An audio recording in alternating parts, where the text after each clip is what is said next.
C'est parti pour une nouvelle année. Bienvenue en prenant votre café. On est le 5 janvier, si je ne me trompe pas. En 2025, on s'est posé comme question si on parlait trop de Trump. Hey boy! Trump à partout. Aujourd'hui, on va vous parler bien entendu du Venezuela, ce que j'en sais, ce que j'en pense. On va parler des droits de douane. On va parler des résolutions. C'était aujourd'hui que ça démarre, ces résolutions-là. Est-ce que la pénurie de main-d'œuvre va créer une demande pour les produits AI? Est-ce qu'il y a encore une pénurie de main-d'œuvre? On va parler des les single-use plastiques. J'ai pas le vrai nom, là, les plastiques à usage unique. On va parler de ça. La Chine et le marché des EV. Ferrari. Quels sont les revenus des Reels de Meta? Hein? On pensait que Meta était mort avec l'arrivée de TikTok, mais pas du tout, pas du tout. On prévoit de la volatilité, bien évidemment. C'est évident que c'est pour être ça. La génération Z, qu'est-ce qu'elle aime le plus, cette maudite génération-là? Je dis pas maudite, c'est mes enfants, j'ai mes enfants. Trump prend trop d'aspirine. Et l'inventeur de quelque chose. Non, mais quelque chose là, qui a changé notre vie est décédé. Vous allez voir, des fois, ça prend pas grand-chose pour changer la vie de tous les automobilistes. Réfléchissez à ça. Réfléchissez à ça.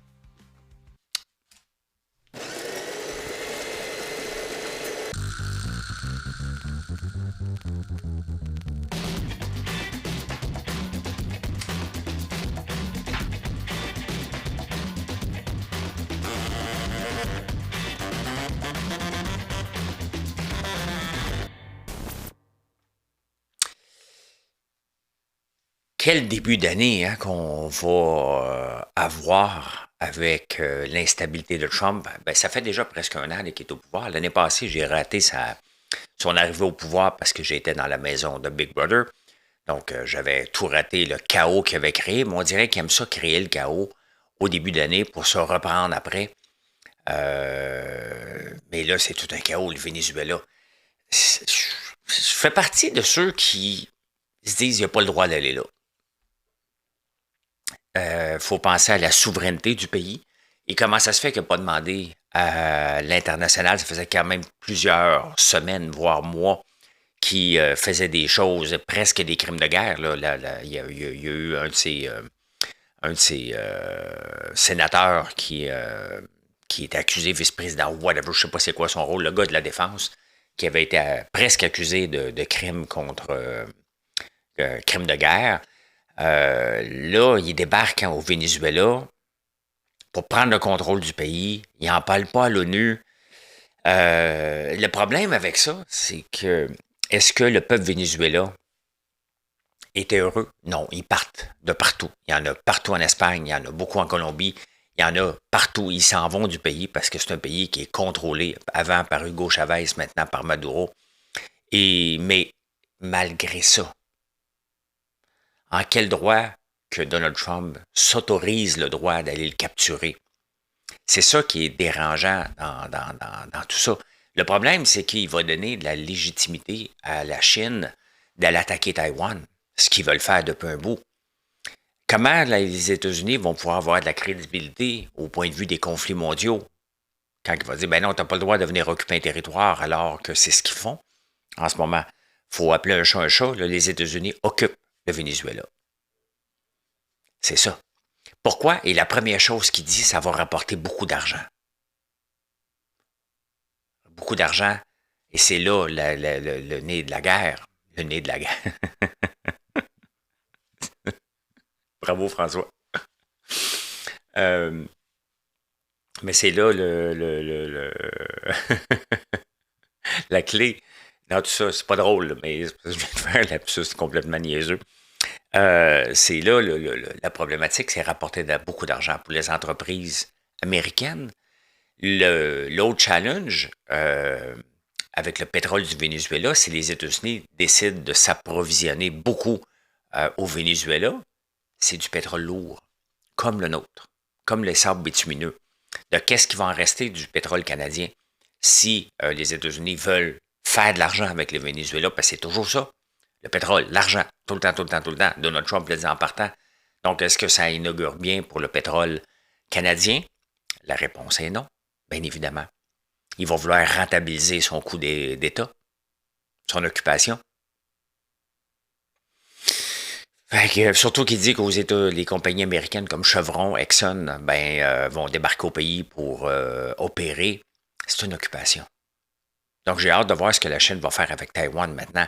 On s'en va vers une instabilité et beaucoup de volatilité pour la bourse. Je ne sais pas aujourd'hui qu'est-ce qui va se passer comme vous, mais ce que j'anticipe, c'est beaucoup, beaucoup de volatilité et d'autres pays qui vont se donner le droit de le faire. Comme Poutine s'est donné le droit de faire l'Ukraine, comment voulez-vous que Trump ait de la crédibilité en disant Poutine, tu vas sortir de l'Ukraine maintenant?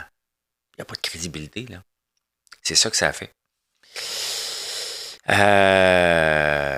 Et tu sais, ces jokes sur le 51e État de nous, on peut le voir que c'était pas des jokes, hein? Il était sérieux. Il ne viendra pas faire de coup d'État au Canada, là.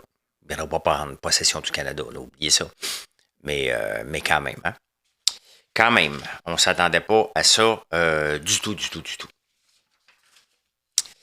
Parlant de Trump, si on n'en parlait pas assez, hein, il a décidé de reporter maintenant les droits de douane sur les meubles qui étaient de 107%.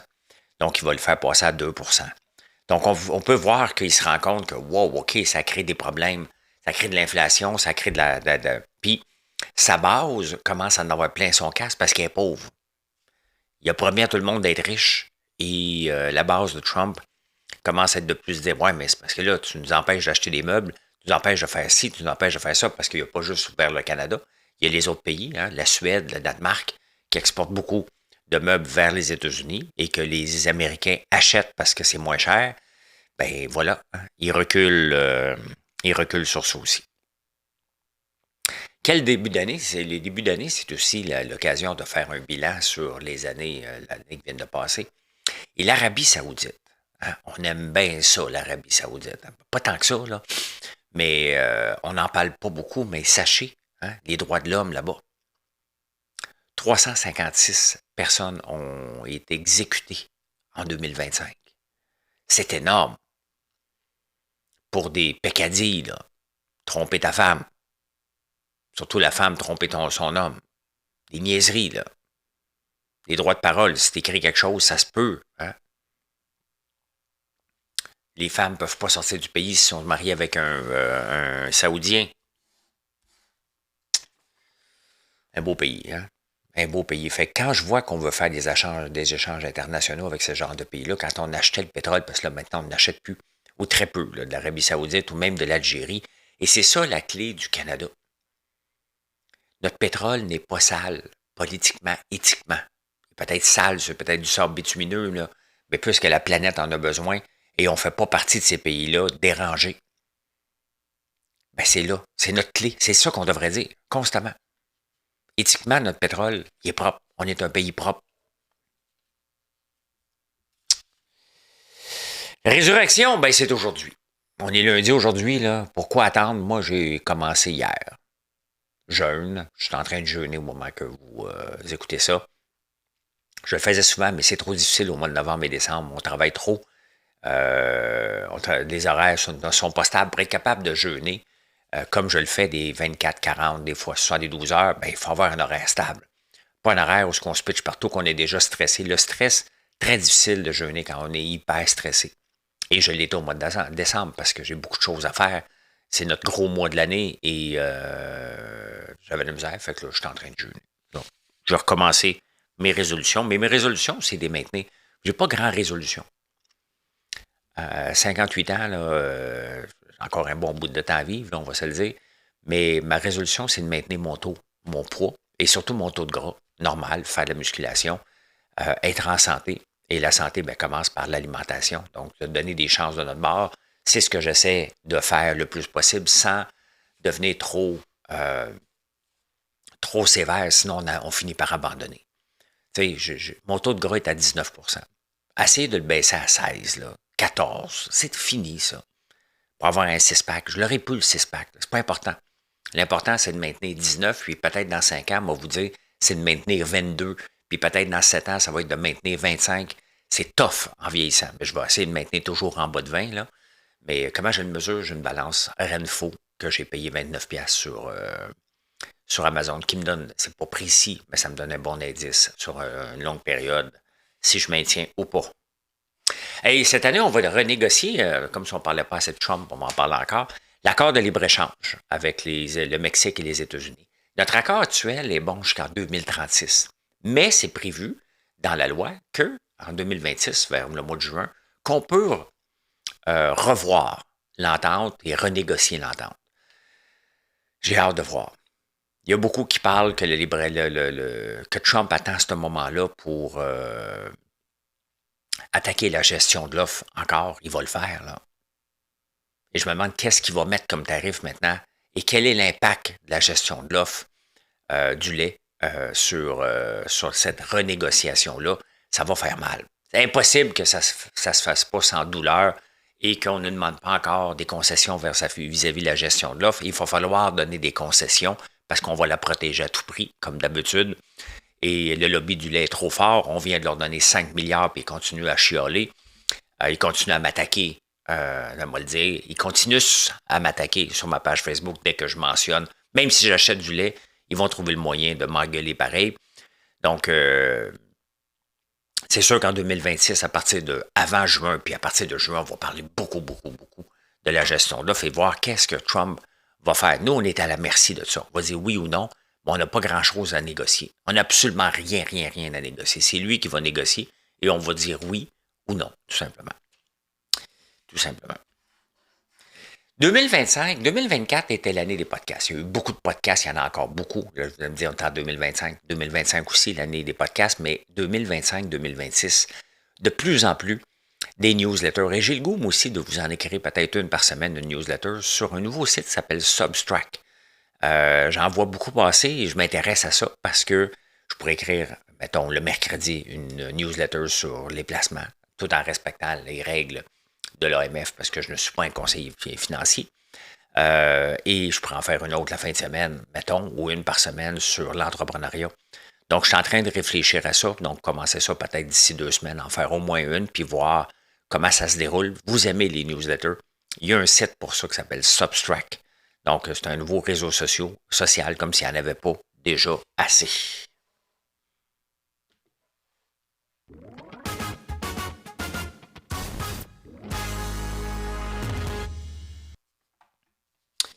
Comme s'il n'y en avait pas déjà assez des maudits réseaux sociaux avec Sora, que je vais recommencer à faire des vidéos aussi, que j'ai au mois de décembre. Mon objectif, c'est juste l'entreprise. J'ai pas le temps de faire autre chose. Donc, voilà. Est-ce que la pénurie de main-d'œuvre qu'on a eue en 2021, qui a causé beaucoup d'irritants pour les entreprises, cette pénurie de main-d'œuvre-là qui était fausse, hein, qui était, on a maintenu des entreprises zombies à coup de gros déficits. On le voit, le déficit du gouvernement fédéral, provincial et même municipal.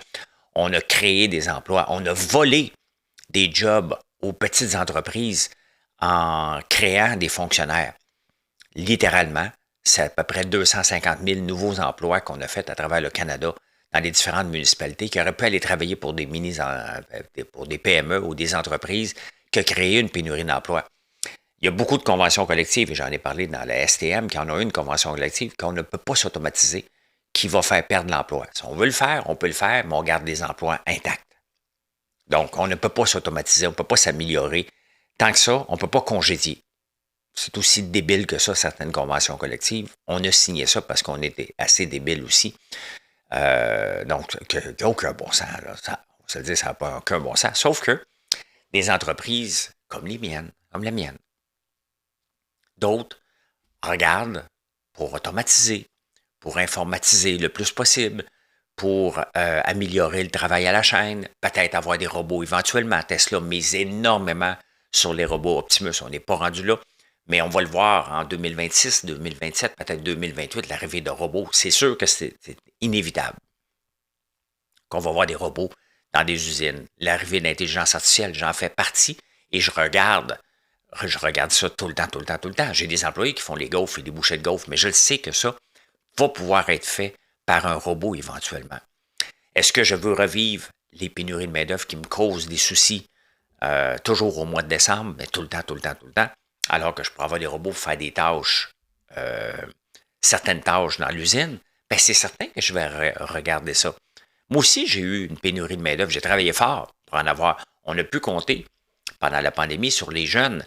Sauf que le ministre Boulet, que j'admire, que je trouve qu'il fait un beau travail, celle-là, il l'a échappé solide en empêchant les jeunes de travailler maintenant.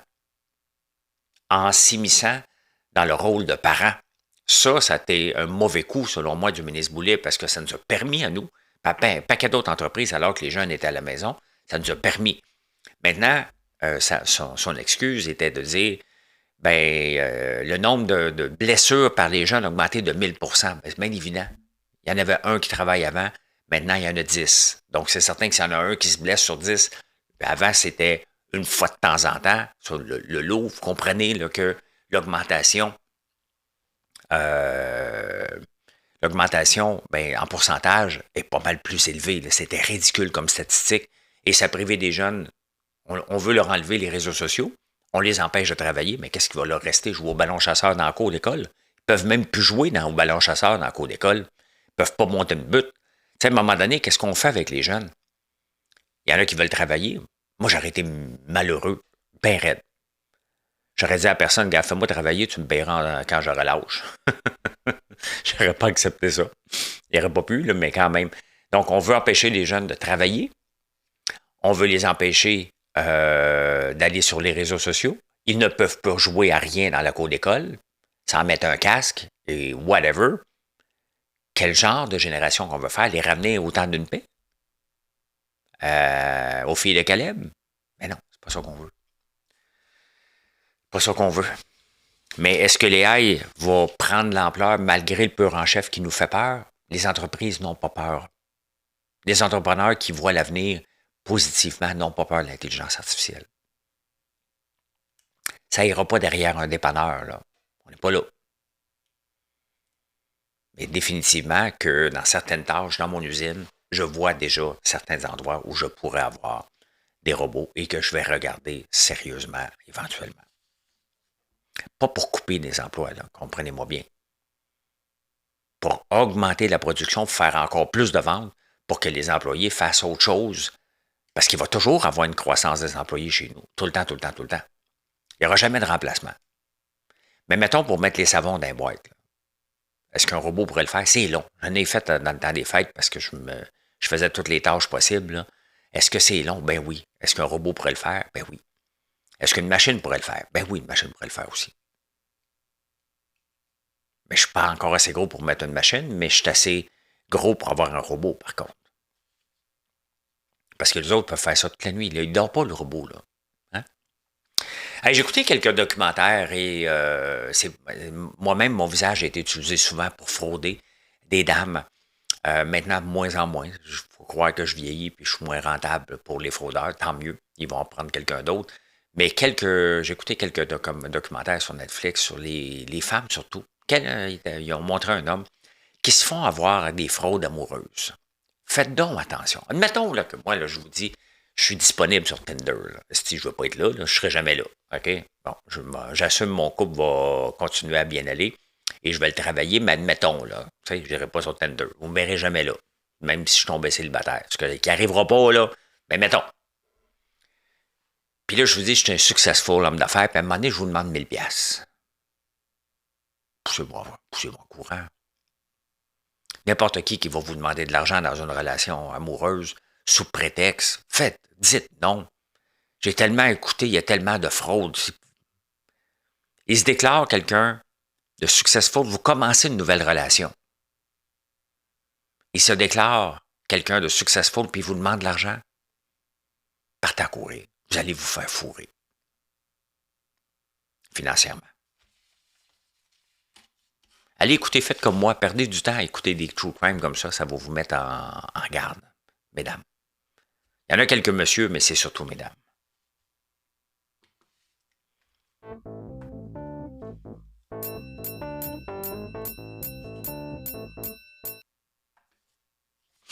Bien, en finance,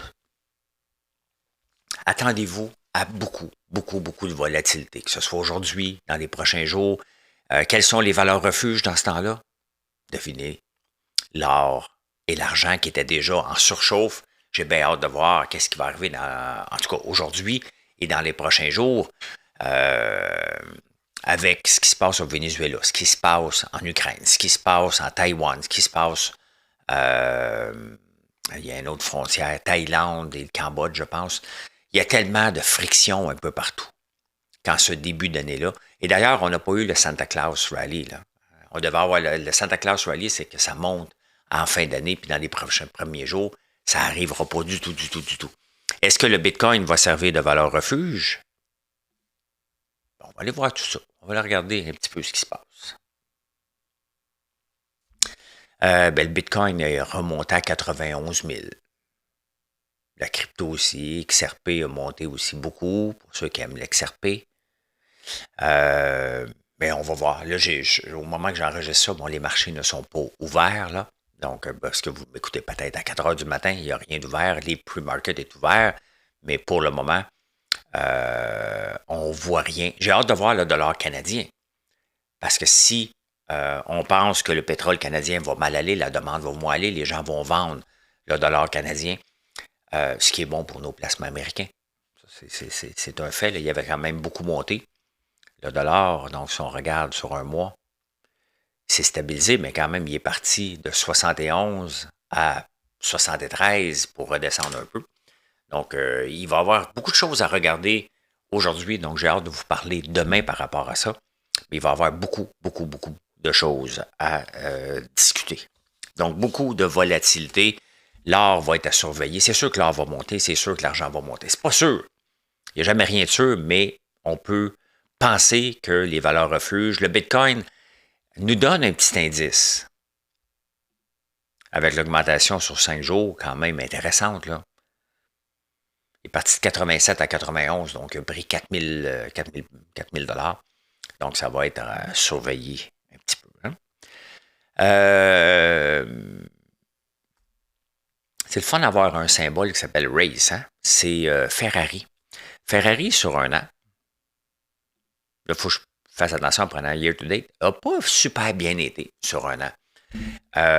Mais ça va bien.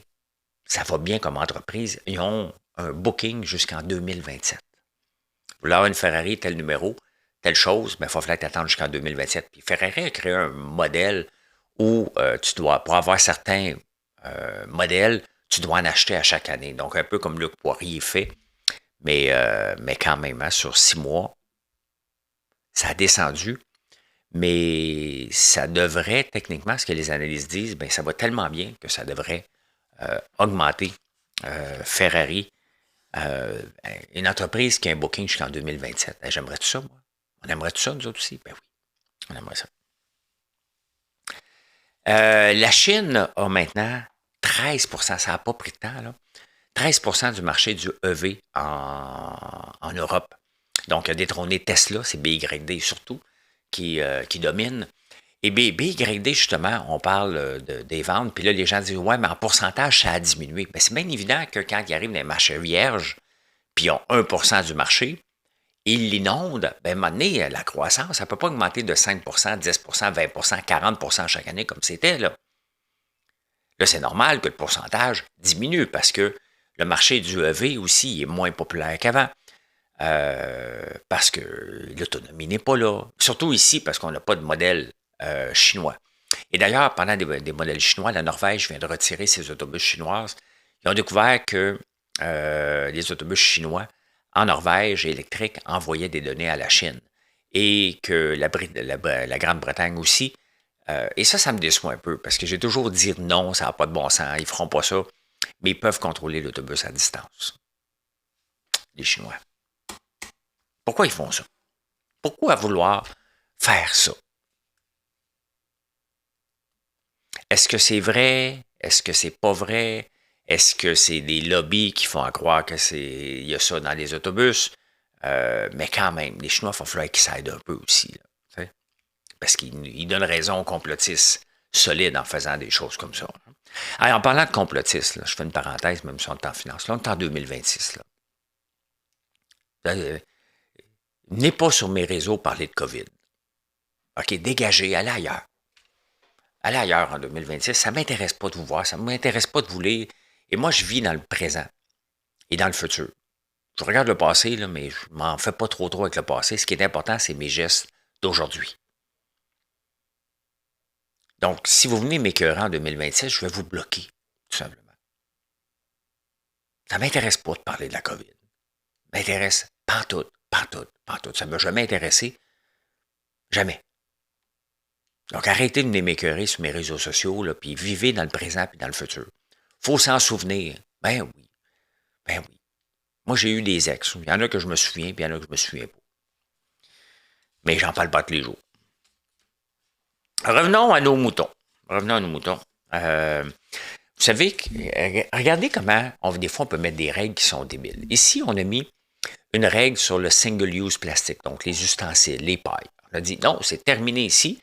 Puis les entreprises d'ici qui font ça ne pourront pas exporter. Donc, on coupe des jobs. Et là, on regarde internationalement, ceux qui fournissaient, mettons, la France, avec des fourchettes de plastique du Canada, bien, la France, sur le bord, l'achète de la Chine. Il n'y a eu aucune diminution. C'est pas comme ça. Quand tu veux faire arrêter quelque chose, il faut que tu le fasses mondialement. Donc, on a juste nuit à des entreprises d'ici. Et là, on va enlever ça. Pour dire, regarde, fais donc ce que tu veux. Notre geste n'a rien comporté autre que l'économie a mal été. On a fait mal à des entreprises parce que les entreprises se sont acheteuses, les acheteurs, se sont virés de bord. Prenez pas un bac là, pour comprendre ça. Là.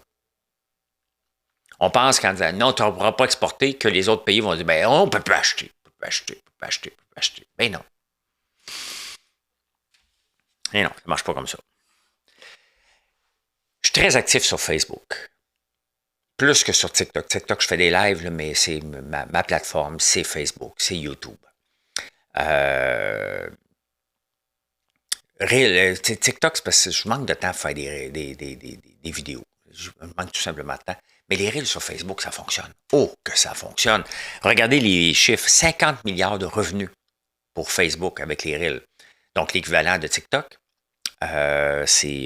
TikTok rapporte 17 milliards par année. Et YouTube, l'ensemble des pubs, l'ensemble, là, pas juste des shorts, l'ensemble des vidéos, sur YouTube rapporte 47 milliards. 17 milliards pour TikTok, des petits joueurs. Là. Et 50 milliards pour Facebook. Pourquoi vous pensez que les compagnies comme la mienne sont très actives sur Facebook? Ben, ça rapporte. Faites-vous partie de ceux qui investissent par eux-mêmes ou par l'entremise d'un courtier? Il y a deux choses qui changent. Premièrement, le taux de retail. Donc, pourquoi le marché va bien depuis des années? Parce que depuis 2018, 7% des gens qui investissaient à la bourse étaient des particuliers. Vous ouvrez un compte, vous faites vos placements vous autres mêmes. Donc, ça, c'était 7% des gens en 2018. En 2025, donc 2026, on commence l'année avec 18% du marché. Donc, des achats récurrents que vous faites. Beaucoup de gens font des achats récurrents. C'est quelque chose que je vous parle presque à tous les jours aussi, de faire des achats récurrents dans notre CELI. Et d'ailleurs, je commence ce mois-ci. J'avais pas mis de CELI en 2025. Donc là, je vais commencer et je vais remplir mon CELI. J'ai fait mon calcul de ce que j'avais. On peut aller le voir sur le site de Revenu Canada. Et je vais le remplir au courant de l'année en faisant des versements préautorisés d'un coup parce que sinon, je vais l'oublier comme tout le monde. Donc, maintenant, on est 18% des marchés. Moi, je le fais de deux façons. Je le fais avec des conseillers financiers, le groupe Kent, et je le fais par moi-même aussi. Conseiller financier, moi, je le sais combien je paye. Parce que ça se négocie combien qu'ils vont me prendre de commission sur mes placements. Mais les autres, petits, investisseurs, mettons que j'utilise un conseiller financier de la banque ou whatever, de Invest Group ou n'importe quel groupe, c'est toujours été caché. À partir de 2026, ils vont devoir vous dire combien ils prennent de pourcentage. Là, le monde capote. Ouais, mais il y en a qui prennent 1,2, puis 2%, puis 3%. Moi, je ne sais pas combien qu'ils prennent, c'est combien ça rapporte par rapport au marché. Si quelqu'un est capable de vous rapporter, pensez pas du 20%, du 30%, vous allez vous faire fourrer. Là. Ça fait 2 fois que je dis le mot aujourd'hui là-dessus, ce mot-là. Parce qu'on remplit un profil d'investisseur. moi, je suis un investisseur agressif. Donc, je le dis à mon équipe, vous pouvez aller jusque-là. Je suis prêt à ça. J'ai pas peur du marché. Mais en même temps, eux autres, ils visent du 8 %. Donc, il y a des placements qui n'iront pas faire justement parce que l'objectif est de faire du 8 % sur mon placement, sur mes placements. C'est pas mal plus que ça que j'ai eu parce que les marchés vont bien. Donc, je ne paye pas 1,2, faites-vous-en pas, là. J'ai un très, très bon pourcentage, mais sauf qu'avec le montant que j'ai, ben, ils font de l'argent avec moi, là. Et c'est bien correct, j'en fais moi aussi, puis j'ai une stabilité. C'est comme un buffer pour moi. Donc, je fais attention de ne pas aller l'utiliser, cet argent-là, à moins que j'en ai besoin. J'ai un objectif de placement que je vais atteindre au courant de ma vie. Et je vis très bien en retirant ce que j'ai besoin pour vivre. Ce qui n'est pas beaucoup parce que je voyage pas, je travaille et mes maisons sont payées. Bon, je viens d'en rénover une, là, mon chalet, mais je vis, je ne dirais pas modestement, là, vous n'allez pas l'embarquer là-dedans, mais je n'ai pas un train de vie à la vie de rêve, mettons. Je n'ai pas de gadget inutile que je me paye. Donc, bref, le retail, on fait partie de 18 % du marché. C'est pour ça que le marché va bien, parce qu'on investit chaque mois. Que ça aille bien, on achète. Que ça aille mal, on achète. Et ça fait que les marchés sont de plus en vers la croissance, moins de bas. Donc, c'est intéressant parce qu'on ne fait pas partie de ceux qui vont vendre parce qu'on entend parler du Venezuela. Il y a peut-être beaucoup d'entre vous aujourd'hui qui vont vendre. Ah non, il y a trop d'insécurité. Ben, c'est ça. Quand on est un analyste financier qui le fait pour nous, ben, il prend un pourcentage. Regardez ce qui vous rapporte versus ce que ça vous coûte. C'est juste ça qui est important. Et quel type de placement qu'il fait, bien évidemment. Ah, ben écoute, on s'en va au insolite.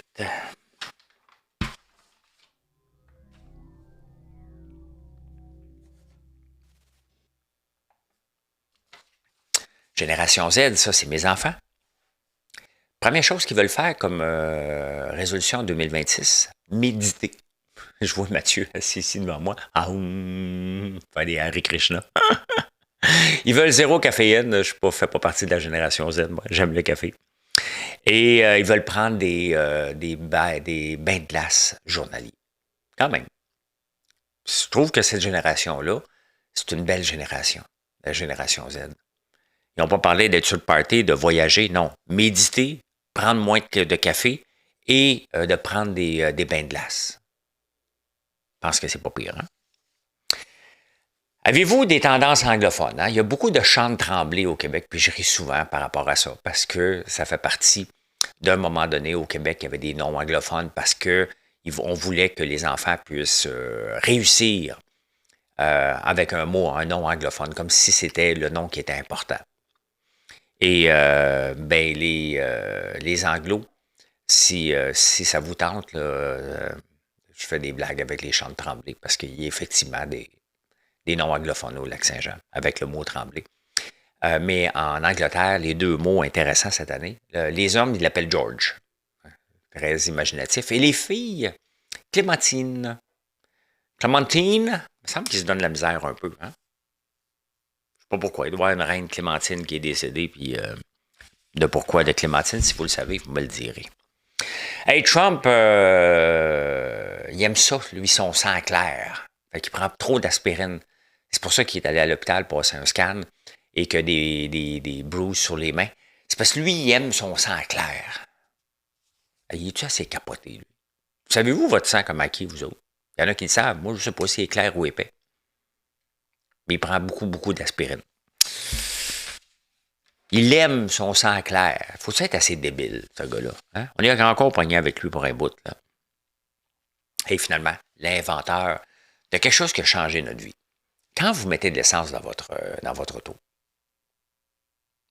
il y a une petite flèche hein, sur la côté de la tank de gaz. C'est pour vous dire si la tank est à gauche ou à droite. Ça n'existait pas, ça. À un moment donné, là. Il faut que quelqu'un y pense. Et comment quelqu'un y a pensé? C'est un employé de Ford, bien normal, qui s'en va il est pressé. Il a son auto de Ford. Ça va mettre de l'essence. Il n'est pas du bon bord. Il y a un line-up. Il est obligé de se revirer de bord. Il pleut. Il revient dans la réunion. C'était pas une réunion pour ça. Là. Il revient et il dit, regarde, il faut qu'on change quelque chose. Ben, il est décédé cette semaine. Donc, c'est lui qui a inventé, il s'appelle Jim Moissan, Jim Mélan. Et c'est lui qui a inventé la petite flèche qu'on le voit dans toutes les autos maintenant. Toutes les autos. Il y en a qui ne savent pas que ça existe parce que des fois, ils arrivent à l'envers. J'ai vu ça l'autre jour au Madrid. Il y a une seule sens pour rentrer, lui il était de l'autre sens. Je pense qu'il avait compris. Il n'a pas compris où la flèche. Eh bien voilà comment j'ai vu l'actualité en ce 5 janvier. Merci d'être là. Si vous n'êtes pas abonné, merci de le faire. Je vous souhaite une excellente journée. Et venez nous voir sur françoislambert.one. Allez, bye. Ah, my God, je m'en ai oublié de dire ça.